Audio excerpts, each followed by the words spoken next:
네, 오늘 장은 선전략 시간입니다. 연일 상승 랠리를 이어가고 있는 코스피 코스닥 양시장에 대한 알찬 전략을 세워보도록 하겠습니다.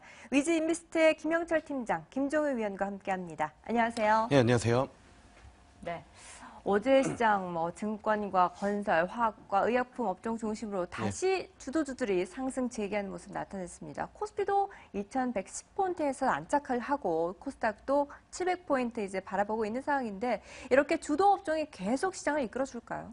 사실 지난 화요일 날 이제 나와서 말씀을 드렸을 때도 1분기 실적 시즌까지는 이 지금 현 주도 업종들이 지속적으로 좀 강세가 나타날 수밖에 없다라고 이제 좀 말씀을 드렸었고요.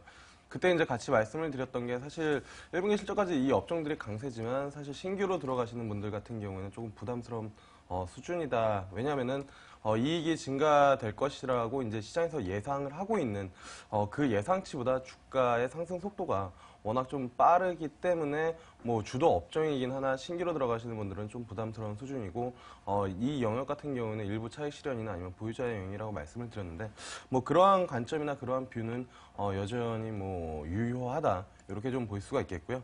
아시는 것처럼 화장품, 바이오, 제약, 게임, 그리고 증권, 건설, 화학인데 대표적으로 주도 업종들도 사실 다 나와 있는 부분들입니다. 아모레퍼시픽 그리고 메리츠증권증권, 키움증권 이런 부분들이 다 나와 있기 때문에 이런 업종을 추가적으로 개인적으로는 지금 매수를 하기보다는 오히려 이제 실적을 확인하고 이들 주도 업종에 대해서는 투자 전략을 다시 한번 세워보시는 게 좋을 것 같고 그때 말씀을 드렸던 게 이제 2분기 때 이제 실적이 좋아질 수 있는 업종 아직 많이 오르지는 않았지만 2분기 때 실적이 좋아질 수 있는 그런 업종 위주로 지금 시장에서 종목들을 좀 선별하거나 아니면 투자 이제 아이디어를 찾는 그런 시점이었으면 좋겠다라고 말씀을 드렸는데 2분기 이제 실적이나 아니면 주가 흐름이 양호할 것으로 좀 예상을 하고 있는 업종은 역시나 이제 중국 관련 소비주 그리고 이제 음식료, 반도체, 헬스케어 이렇게 이제 한 4개 정도의 업종 그러니까 기존 주도주가 있는 상황에서 지금 업종들이 추가적으로 좀 좋은 흐름이 나타날 가능성이 좀 높다 이렇게 좀 보고 있는데요.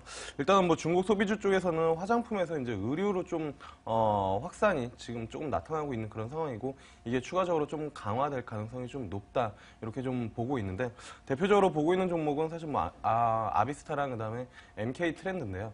이 의류 업종에서 사실 좀 주목을 하는 이유는 준비된 표를 좀 보시면은 사실 화장품 다음에 그 이제 한국 내 제품을 가장 많이 이제 구매한 것이 의류고 그 다음에 이제 음식료 이런 쪽으로 이제 나타나고 있는 그런 상황이기 때문에 화장품주가 이러한 흐름으로 이제 주가 상승률이 좋았다 그러면은 추가적으로 의류 관련 종목들도 상승이 좀 나타날 가능성이 좀 높다 이렇게 좀 보고 있는 상황이고요. 그 다음에 이제 보고 있는 거는 이제 음식료 업종입니다. 사실 음식료 업종에 대해서는 2월달, 1월 말부터 2월부터 계속 좀 말씀을 드렸었던 부분들이고 그때 말씀드렸던 게 이제 풀무원이나 아니면 CJ 프레시웨이, MPK, 중국 관련 이슈들이 있는 그런 업종들을 좀 많이 말씀을 드렸는데 이 음식료 관련해서는 최근에 좀 주가 조정이 나왔던 삼립식품이나 아니면 바닥권에서 올라오고 있는 대상 정도가 좀 괜찮은 투자 종목이 좀 되지 않을까 이렇게 좀 보고 있는 상황이고요. 그 다음에 반도체 같은 경우에는 제우스나 TSE 그리고 헬스케어 같은 경우에는 사실 헬스케어 장비보다는 메디톡스, 하이로닉 이런 종목들이 조금 관심이 간다 이렇게 좀 말씀을 드릴 수가 있겠습니다. 네, 말씀하신 것처럼 어제 시장을 보니까 업종 가운데서 의류, 의복 업종의 강세가 두드러졌습니다. 주도주들은 여전히 강세를 시현할 것이고 그와 함께 2분기 실적 호전주까지 기대를 가져보자라는 의견을 내주셨는데요. 주도 업종이 여전히 잘 나갈까요? 위원님 어떻게 보세요?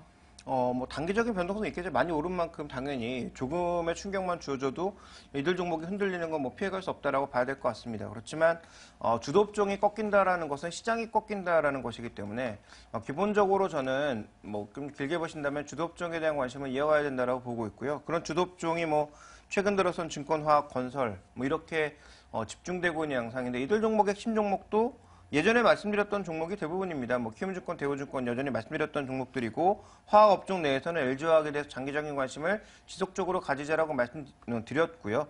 또 건설업종 내에서는 현대건설, 삼성물산 외에는 별 관심이 없고요. 그다음에 나머지 코스닥 시장에서는 뭐 인터플렉스를 포함하는 IT 부품 쪽에서 계속 이제 매출 확대를 꾀할 수 있는 종목군들 정도가 장기적으로 관심을 가져볼 만한 종목이지 지금 뜨겁게 타오르고 있는 바이오 관련주들은 한번 꺾이기 시작하면 또 무섭게 꺾일 수 있기 때문에 뭐 트레이딩 정도는 할 수 있어도 계속 보유 홀딩이 가능할까에 대해서는 저는 좀 부정적인 시각입니다. 네, 어쨌든 시장에서 주도 업종이 당분간 시장을 이끌 것이고 그 안에서 분명히 조정은 나타날 것으로 그에 대한 대비책도 필요해 보이는 상황입니다. 자, 그리고 시장 전체적으로 어제 많이 이슈가 됐던 부분이 있는데 이건희 회장의 건강 이상설로 인해서 삼성그룹주 안에서도 주가별로 희비가 극명한 움직임을 보여줬습니다. 제일모직이나 삼성 SDS 같은 경우에는 장중에 이미 상한가로 직행했거든요. 이와 관련해서 투자자들은 또 어떻게 바라봐야 될까요? 사실 그런 이제 뉴스 플로어에 이런 종목들을 뭐 그 투자를 하는 거는 그렇게 뭐 바람직하지는 않다라고 이제 좀 보고 있는 상황이고요. 사실 어제 이제 장 초반, 그러니까 뭐 중반 한 12시나 뭐 점심 때까지는 사실 순환매적인 측면에서 제일모직이랑 삼성 SDS, 그러니까 그간 많이 올라가지 못했던 종목들의 개념으로 움직였었는데 그 이후에 이제 뭐 흔히 증권사에서 이야기하는 뭐 그런 루머들이 좀 돌면서 뭐 건강악화설 루머가 같이 겹치면서 주가를 단번에 좀 끌어올리는 흐름이 좀 나타났다. 이렇게 좀 볼 수가 있겠고요. 사실 이런 뭐 뉴스로 인해서 뭐 제일모직이나 삼성 SDS 이런 종목들을 투자하시기보다는 좀 장기적인 관점에서 좀 접근을 하시는 게 좋지 않을까 이렇게 좀 보고 있는 상황이고요. 대표적으로 뭐 삼성그룹주 중에서는 뭐 이 뭐 지배구조 개편에서 수혜를 입을 수 있는 업종, 그러니까 종목은 제일모직이랑 삼성물산 정도이기 때문에 이 종목들은 뉴스 플로어보다는 그냥 장기적인 개념에서 분할로 꾸준히 모아가시는 전략이 좀 낫지 않을까 이렇게 말씀을 드리도록 하겠습니다. 네, 역시 지배구조 개편의 중심에 있는 제일모직과 삼성물산에 관심을 가져보자, 장기적인 관점에서 바라보자라는 의견을 내주셨습니다. 삼성그룹주들 진짜 도대로 어떻게 접근을 해야 될까요? 저도 뭐 동일한 의견이에요. 이걸 뉴스 모멘텀에다 투자하겠다라는 것은 삼성그룹 내에 있는 사람도 힘든 거 아니겠습니까? 대부분 삼성그룹 내에 존재하는 사람도 삼성그룹의 얘기를 뉴스로 하는 게 대부분이거든요. 워낙 일이 바빠서 뭐 그룹 내에 돌아가는 일을 바로 내부서 일이 아니라면 잘 모르는 것이 뭐 현실적인 상황입니다. 그래서 뭐 그런 부분들을 고려해 보자면 이들 종목에 대해서 뉴스 모멘텀에 따라 투자해 보겠다. 그리고 뭐 이건희 회장의 건강 이상설 이런 것들로 인해서 뭐 투자해 보겠다라는 것은 뭐 제가 보기엔 좀 말도 안 되는 얘기라고 보고 있고요. 그렇게 본다면 이들 종목에 대해서 뭐 장기적인 관심을 가지고 꾸준하게 뭐 조정치 매수하는 것 이외에 답이 있겠느냐. 그리고 이게 1년 내에 답이 나오는 문제냐. 그것도 아니라는 거죠. 그래서 정말 삼성의 지배구조에 투자하고 싶다면 장기적인 시각을 가지고 조정시 분할 매수 정도를 말씀드릴 수밖에 없고요. 그 핵심 종목은 삼성 SDS이기보다는 제일모직일 가능성이 높다라고 보고 있습니다. 네, 역시 이슈의 단기적인 접근은 오답이다라고 판단을 하고 계시고 장기적인 측면에서 조정 시에 분할 매수 전략까지 제시해 주셨습니다. 자, 이제 전체적인 시장 그림을 그려봐야 될 텐데요. 유동성 상승 랠리가 이어지고 있는데 그 안에서도 유망주로 꼽을 수 있는 것 어떤 거 있을까요? 사실 이제 뭐 앞서 그러니까 유망주로 말씀을 드리게 되면 뭐 한 가지 말씀을 좀 드리고 싶은 거는 최근에 이제 뭐 거래소나 코스닥 같은 경우들이 워낙 좀 강세 흐름들이 좀 나타나고 관련된 뭐 기사들이나 아니면은 이슈들이 계속 발생이 되고 있어서 사실 뭐 신규로 이제 진입하시는 분들 같은 경우에는 좀 조급해 하시는 분들도 있고 어떻게 해야 될까 이제 고민하시는 분들도 있는데 현 주도 업종은 좀 앞서 말씀드린 것처럼 많이 올랐기 때문에 좀 실적을 확인하고 기다렸다가 대응을 하시는 게 좋을 것 같고 아직 많이 오르지 않은 2분기 실적 개선주 쪽으로 이제 좀 포커싱을 해 두시는 게 좀 좋지 않을까 이렇게 좀 말씀을 드릴 수가 있겠고요.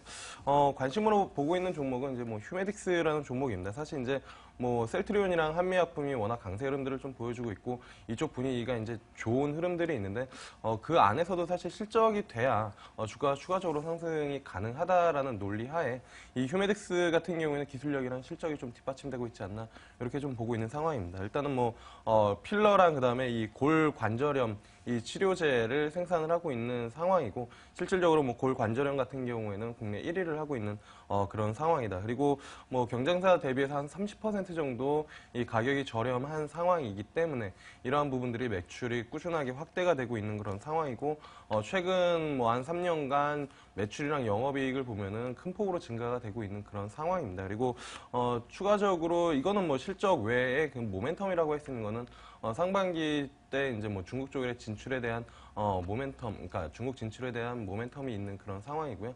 그 다음에 뭐 가장 중요한 건 유동성 장세이고 기관이랑 이제 뭐 외국인 수급이 최근 들어서 뭐 횡보하는 기간 동안에 다시 들어오면서 뭐 직전 고점까지는 충분히 가능하지 않을까 이렇게 좀 보고 있는 상황입니다. 네, 유동성 장세가 지속되면서 수급이 많이 뒷받침돼주는 종목, 그 가운데서도 상승 모멘텀을 탑재한 종목으로 휴메딕스를 꼽아주셨습니다.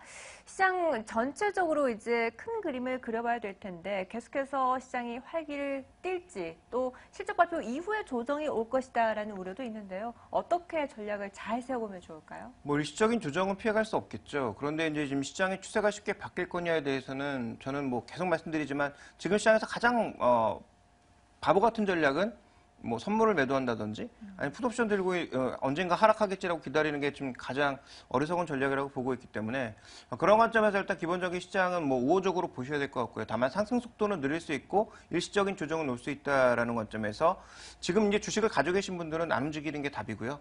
주식이 없으신 분들은 어떻게 해야 되느냐? 그러면 한 템포 정도는 기다렸다가 사는 게 답이 아닐까 이렇게 보고 있고요. 종목은 뭘 사느냐? 역시 시장을 주도하는 종목을 한 6대 4 정도의 비율로 본다면 6을 주도주로 사고 4를 조금 소외됐던 종목군들을 트레이딩 관점에서 사야 되지 않겠느냐 이렇게 보고 있습니다. 네, 조정은 분명히 올 것이고 상승 속도도 다소 느려질 수 있습니다. 일단 보유하시는 분들은 계속 갖고 계시고 신규 매수를 시도하시는 분들은 좀 더 기다렸다가 접근을 해보다 주도 업종 중심으로 그리고 소외 업종은 한 6대 4 정도 비율로 투자 전략 세워보시면 좋을 것 같습니다. 네, 지금까지 위즈 인베스트의 김영철 팀장, 김종효 위원과 함께했습니다. 말씀 감사합니다. 네, 감사합니다.